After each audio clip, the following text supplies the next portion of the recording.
I'm so bored. I'm never gonna understand DNA transcription. I got swag. I have an idea.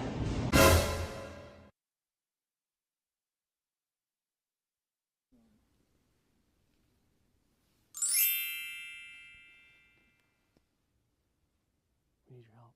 Oh no, the students are in trouble.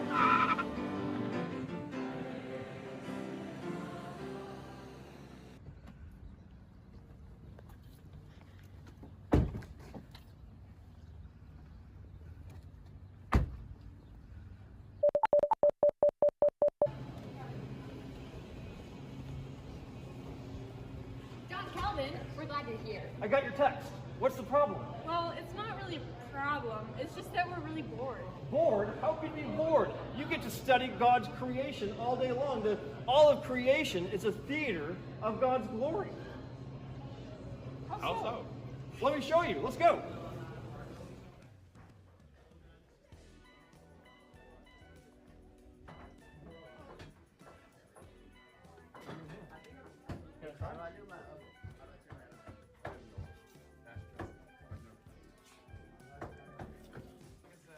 Glory. Your artist that they smash portrait on. Ideas yet?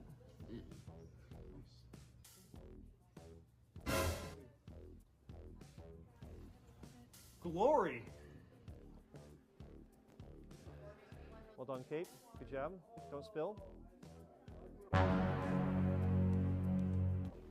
So what do I need to do? So just go to 10, and then I'll do the rest. I can't particularly see very well. Yeah, it's okay. You're allowed to do 2. Yeah. Okay, calm down. No. It's good. Perfect, good job. We're almost there. Glory.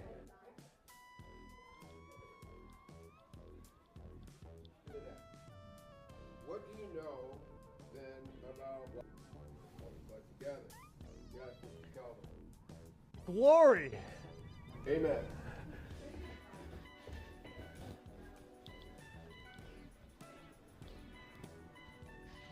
Probably came up in your textbook. Glory. Yeah. What else do you know? Glory. Glory. There is glory. Where do you see glory? Everywhere. Can you give me an example from the poem? Where are we going next? We're going to a Bible class. Bible class. That's amazing. I think the Bible is like a pair of glasses, a pair of spectacles that help us to see all of creation better. There's a conflict because it's not a fully functioning theology in the time of Jesus of what demons even are. John? Glory. Glory.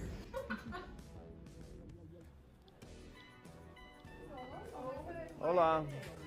Había una vez un chorro muy amable que se llamaba Ferdinando. Glory. What else do you do? Lots of athletics. Awesome. Take me to the fields.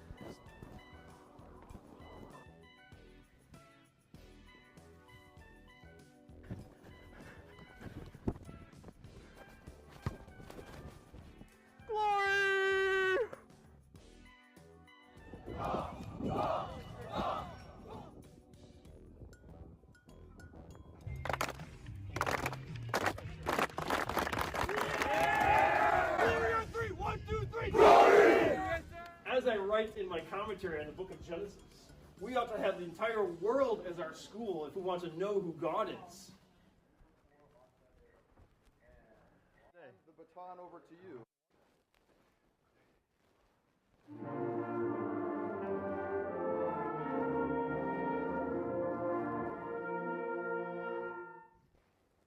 glory.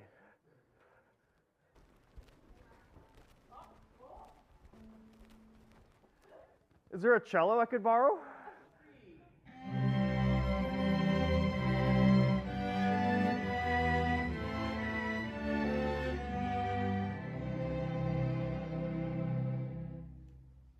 Glory!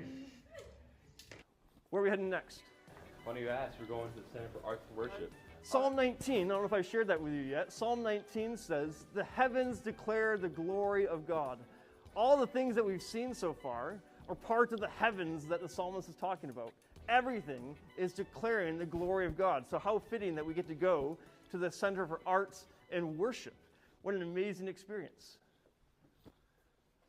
Glory!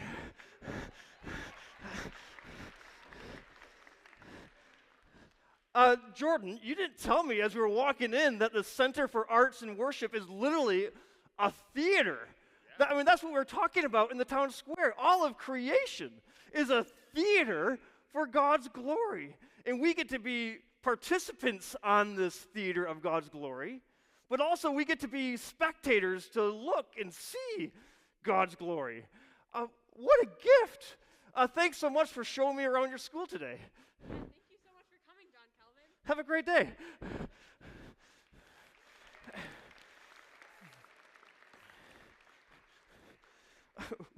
Who is John Calvin?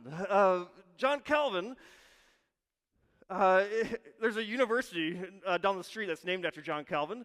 This week, some of you might know is Halloween, also known for some people as Reformation Day, and then also on Friday is All Saints Day, the season in which we remember people who have lived the Christian life in the past, who have lived as models and examples of what this Christian life can look like. And so for today, we're looking at John Calvin, who lived in the 1500s, about 500 years ago. And one of his main ideas, my ideas, John Calvin, is that all of creation is set before us as a place for us to look and to see and take delight in God's glory.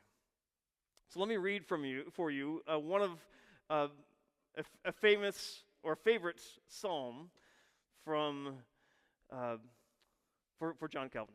It says this, Psalm 104. "What a wildly wonderful world, God. You made it all. With wisdom at your side, you made earth overflow with your wonderful creations. Oh, look, the deep, wide sea brimming with fish, past counting sardines and sharks and salmon. All the creatures look expectantly to you, O God. The glory of God, let it last forever. Let God enjoy his creation. Oh, let me sing to God all my life long, sing hymns to my God as long as I live." We're going to give it up for the students who made a fool of themselves along with me. Thank you. Thank you for the teachers who, some knowingly open their classrooms and some completely unexpected. Some random guy shows up in their classroom. Thank you. Calvin does say, so this guy who was up here a second ago, does say that there's not anywhere in all of creation that where we can't look and see some spark of God's glory. And yet I think the reality for so many of us, myself included, is that we simply aren't looking, or we don't pay attention. And so we might see something cool, and we're like, oh, that was cool, that's awesome, that's neat. But we don't see it as a radical, gracious gift from God. And I want today for us to reflect on all these things that we are doing throughout the school day as just that, a place where God's glory is on display for us. I was thinking about when my kids were little, I would take them to the zoo, and there's something that's natural that kids do when they go to the zoo. They see cool things, and they're constantly going to things like this. Look at that, look, over here, look at that, look at this, look at that. Like they're filled with wonder and amazement at all these crazy things that they get to see at the zoo. And somehow, somewhere, as we grow up, we kind of lose that wonder. We lose that sense of awe, that sense of this is God's glory on display. So here's my challenge for us today. And it's actually going to be a challenge that goes throughout this week, and it's going to culminate in next week's chapel as well. So here's a challenge. Teachers get to ask you students questions all the time in your classrooms. So I want to flip the script a little bit today. And students, I want you to ask your teachers a question like this. At some point in your lesson, you go to the next hour and you say something like, "Teacher, how do I see God's glory in what we're doing today in this class? How can I look at whatever we're doing and see some spark of the beauty and the goodness of God today in this lesson?" And I invite you to have a brief conversation perhaps in your class. How does what we're doing in Spanish class, in biology, in AP Lit, AP Chem, whatever happens to be, how does this point us to the goodness and the glory and the beauty of God? So that's first thing. One, ask your teachers, have that conversation in class today. Second one, in morning announcements starting Wednesday, there'll be a link for you to take snapshots of God's glory. So you carry around this little thing that allows you to take pictures. My invitation to you is actually take pictures of stuff that you see and stuff that you do throughout the school day, what shows the goodness or the beauty or the glory of God. So maybe it's a lab. Ask your teacher, can I quick take a picture of the lab we're doing? Maybe it's a cool math problem, and you take a picture of the screen, you say, "That's amazing," and you take a picture of it. And there'll be a form in morning announcements, submit it. We'll take a look at some of the pictures and glimpses of the glory of God next week, Tuesday. So students, those are your two challenges. One, ask your teachers, how do you see God's glory today? Two, take pictures, take snapshots of the sparks of God's glory that you see throughout the school day. Teachers, here's a challenge for you. Talk with your students, but also talk with your teacher teams and ask yourselves that question. How is what we're doing today or in this class or in this unit pointing us to the glory of God? A spark of God's goodness and beauty. And then perhaps share some of those stories with each other, again with your students, but perhaps even next week up here. Brief 30-second, 1-minute glimpses of God's goodness and God's glory.